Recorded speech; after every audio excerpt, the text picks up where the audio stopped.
It's Shop Talk by No. It's where we hear their stories and shape your future. The topic of this conversation really is called when the road gets tough, right? They say like the tough gets going, but it doesn't necessarily have to be. You could stay at it and make a couple switches and change ups and still stick with it, or you could abandon it. I tell people if it's worth it, you'll go through it. But I don't support burnout. I don't support like sitting in depression. Right. If it's not something that it starts with your mentality and your perspective. Mindset. There's always valleys and peaks in every business. And sometimes you're stuck in the valley for a long time before you get to a peak. Like I'm in that corner office and there were those moments and I had to grapple with, you know what, there's more to who I am than what that title is and what that office is and what, you know, all those things. How did you know, all of you, either any of you want to chime in here, how did you know when it was like time, right? So you said burnout, you didn't just say like, okay, oh, it got challenging, so I'm not doing it any longer. Like there was probably a buildup, there was probably some signs.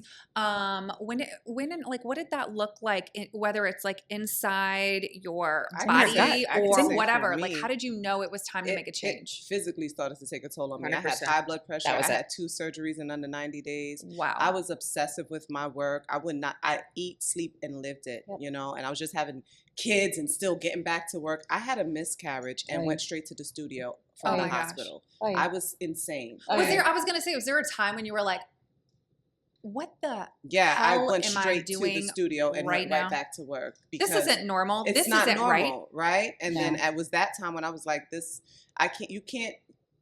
dream can't live if you don't live, right? So at that point, I did another 2.0 pivot, right? For me, it was building spaces. I built a recording studio I had for 8 years. I had a consulting business for 5 years. And then I built Chloe's Corner, which was a co-working space and the home to my nonprofit. And I never took the leap of just standing out there as Cloe Luv. It was always the spaces that I built that I got recognition for. And what I realized during that downtime that I had to sit still, not that I wanted to, I was put to sit still, is that it wasn't about the spaces that I built, but the spaces that I kept for people, the space that I kept for entrepreneurs, the spaces I kept for women. And at that point, I didn't feel the need to open another space or build or burn out and do that. I just needed to show up. And that was the biggest piece and pivot that I did that to this day.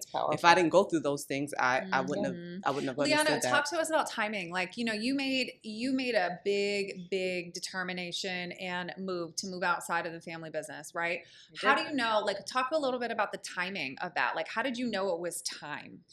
Like to your point, your body. I had gained 80 pounds. I had 4 miscarriages. I was working on the road 3 weeks out of the month. I didn't see my husband. I'm like, what am I doing all this for? It was different on my end because I'm doing it for my family business. But then when I realized there was no gratitude, it was an expectation. And I realized that this glass ceiling was definitely there because I'm a woman. And it's the truth. I'm the first woman in the industry that's really kind of made her own mark and her own brand in this family business. And it was hard. But again, the best thing that I did, and your body will tell you. I was losing sleep, I was losing hair, I had surgeries, I had miscarriages, I was unhealthy. I didn't recognize myself anymore. Do you feel like, why do you think we stay so long? I think there becomes almost sometimes there's a comfort in what you know. There's comfort in what we know. Losing our hair, yes, having surgery. Oh yeah, no, I didn't go to a doctor for 3 years. On the edge of death here, and then we're like, there's a moment. You know, I think for me, what mine was is I had worked my entire life, similar, super humble beginnings.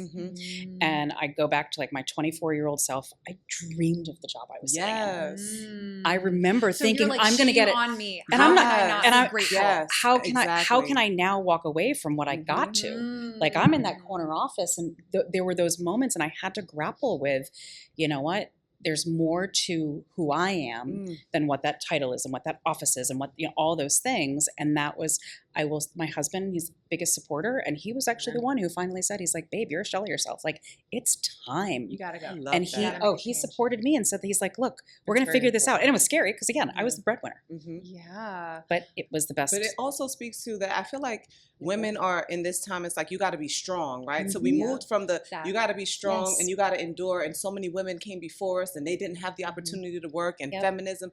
And we take on these roles of the women before us and we're trying to show up in that strength and that gratitude for the opportunity. And that's why I lived eat and slept it is because Mhm. it was like what you said. You got the chance to do what you want to do for a living. Yes. How do you not do it every second of the day? That's being Mhm. ungrateful, Yes. but it's actually being crazy Yeah. because when do you enjoy the Yes. fruits of It's your labor? actually being- The best It is part actually- is those lessons Yeah. of what we endured Yeah. has made, I mean, I do this with my cousin, and it has made us so much better at what we do every day. And Mhm. yes, all those tough roads and all those things, but we're so much smarter because we know we never want to go back to that, because that was so bad. I want to touch base though, because I feel like ungrateful was said twice. They were ungrateful with us. Yeah. Mm. So you got to realize your worth, what you bring to the table. And if you don't love yourself and you don't feed Oh, it, you don't, yeah. then no one ever will. Yep. Yeah. So I That's think right. that was a wake up moment. So Yes. no, I'm grateful. Yeah, Thank that's you for every the day. 15 every day, Mhm. because what you went through in your careers I was gonna is what say you that, got yeah. you here. And I was gonna say, do you And wish you got to would've be left grateful sooner? for it. Mhm. Oh, No, every day. yeah. I'm like, this, that I get to Mm-hmm. be and do what we're doing. Absolutely. That's like, we are blessed. Yeah. 100%. Mhm. So How do you know, like, when it's time to go outside of your body screaming at you, right? Like, I always tell people, I feel like I measure it by like a stoplight, right? So, like, when inside of me, I'm like, nope. If it's red and I'm like not, it's a hell no or a hell yes. Do you measure it like that? And then I always say, like, if it's yellow, then it's sort of like I'm not sure. I always tell people to like wait it out, right? Because we're talking monumental Mhm. pivots in all of your lives, but it could be even like little small decisions. Yeah. Like I know you had to go from like, you went from like B to C to like B to B, B to B. like just Yeah. changing things that like if it's not working, Yep. right? Like making those quick decisions. I was just talking Well- to our teens too, and I was like, Yeah. like we don't necessarily have time to think logically. Every decision can't be a logical decision. Some of these decisions are quick. How do you know? I mean, now What's your I'm measure? so much more in tune with my gut. Mm-hmm. I'm so much more in tune with what's happening around me, and I'm listening.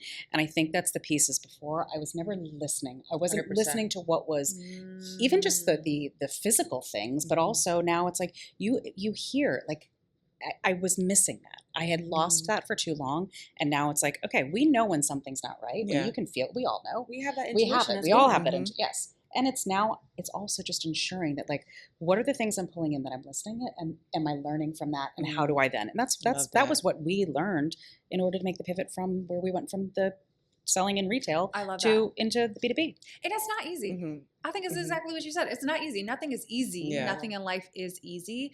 And when you put so much time and effort and stress and work into one thing, and then you realize it's time to make a shift, that doesn't feel, it's not going to be an automatic, easy situation, right? It's not, it doesn't go from like bad to good overnight, right? And even if it does, you grieve it, right? Right. I think people, they don't give themselves, even though you know it's bad for you, you grieve it Reflection. because it's the death of something. Yeah, that's right. And sometimes you can be attached to something that's toxic, Yep. but it's still what you knew. Yeah. So you're going to Safety grieve there. it. Yeah. Yeah, there's safety there. So you're going to still grieve it. Yep. You just got to give yourself that grace to Yep. go through that.